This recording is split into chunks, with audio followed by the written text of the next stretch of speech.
হেমন্ত মুখোপাধ্যায়ের বড় মনের পরিচয় দিতে গিয়ে সন্ধ্যা মুখোপাধ্যায় একটি ঘটনার কথা বলেছিলেন।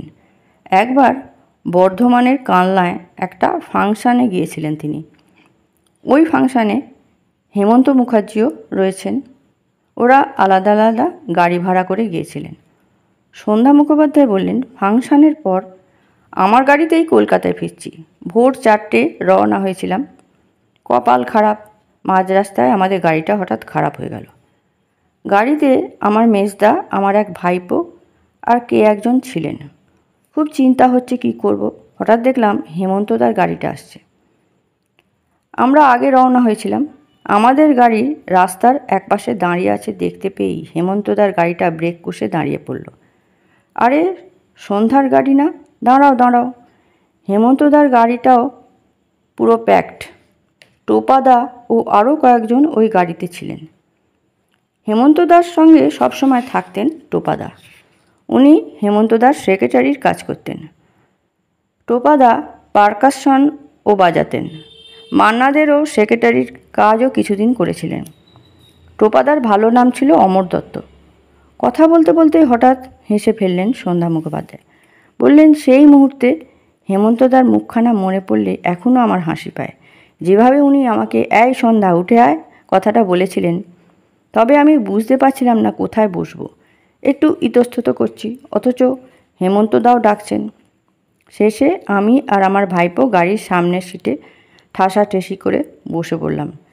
ড্রাইভারের পাশে হেমন্তদা, তারপর আমার ভাইপো আর জানলার ধারে আমি। হেমন্তদার মতো লম্বা মানুষের পক্ষে ওইভাবে ড্রাইভারের পাশে একটুখানি জায়গায় কোনো মতে হাত পা গুটিয়ে বসে থাকা যে কতটা কষ্টের তা না বোঝার কারণ নেই। তবুও পরোপকারী মানুষটা আমাদের ভালোর জন্য সব হাসি মুখে মেনে নেন। এমনকি হেমন্তদা আমাদের বাড়িতে ছেড়ে দিয়ে গেলেন। তার এই সহযোগিতার কথা কোনোদিন ভুলতে পারি না, ভোলা যায় না। আরেকটি ঘটনার কথা জানাই। একবার বোম্বেতে রেড ক্রসের একটা প্রোগ্রামে গিয়েছিলেন সন্ধ্যা মুখোপাধ্যায়। ভগিনী সোমা সন্ধ্যাকে রিসিভ করতে সোজা সান্তাক্রুজ এয়ারপোর্টে পৌঁছে যান হেমন্ত মুখোপাধ্যায়। সন্ধ্যা মুখোপাধ্যায় বললেন, হেমন্তদার এই আন্তরিকতা শুধু আমার ক্ষেত্রেই নয়, আরও অনেকের ক্ষেত্রেই লক্ষ্য করেছি। তাঁর এই ব্যাপারগুলো আমাকে ভীষণ নাড়া দিত। একবার বম্বের রঙ্গভবনে উচ্চাঙ্গ সঙ্গীতের একটা অনুষ্ঠানে আমি অংশগ্রহণ করি। বাবা ওস্তাদ বরে গোলাম আলী খাঁ সহ আরও কয়েকজন বড় ওস্তাদ ওই ফাংশানে সঙ্গীত পরিবেশন করেন।